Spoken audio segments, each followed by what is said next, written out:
दिव्य ज्ञान चाहे वर्षों पुराना, प्राचीन काल कितना ही प्राचीन, जो अगर शुद्ध भक्त के मुख से हम लोग भगवत कथा श्रवण करते हैं तो ऐसा लगता है कि वो घटना अभी घटे, प्राचीन नहीं लगता। इसलिए तो कृष्ण कथा कभी पुराना नहीं होता है ना, क्योंकि शुद्ध भक्त, क्योंकि कहीं ना कहीं पर वो घटना घट रही है, क्योंकि अनंत कोटि ब्रह्मांड है, ये सिर्फ पृथ्वी लोक ही नहीं है, अनंत कोटि विश्व ब्रह्मांड है, विभिन्न जगहों में अलग अलग लीलाएं चल रही भगवान का।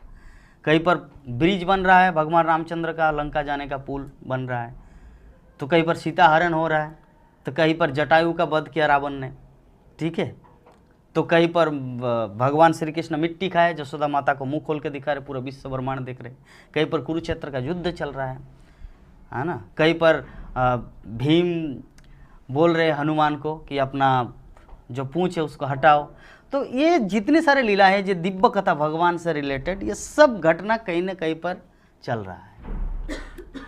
इसका दूसरा एग्जाम्पल हम लोग दे सकते हैं कि अभी हमारा दर्शन आरती बंद हो गया 1 घंटा पहले हमारे मायापुर इस्कॉन में, किंतु हो सकता कहीं ना कहीं पर मंगल आरती हो रहा है किसी देश में, है ना, किसी देश में भोग आरती हो रहा है।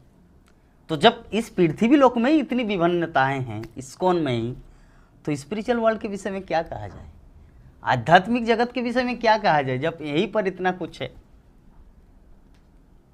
ना। ये तो सोचने वाली बात है। पृथ्वी कहीं पर मंगल आरती हो रहा है, कहीं पर भागवतम क्लास हो रहा है, कहीं पर संध्या आरती गाया जा रहे है ना।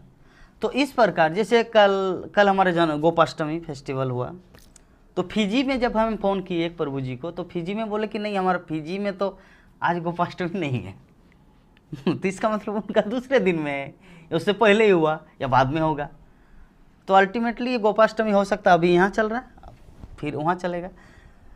तो इस प्रकार हम लोग से भौतिक जगत में इतनी सारी विभिन्नताएं देख सकते हैं, तो भगवत धाम के विषय में क्या कहा जाए।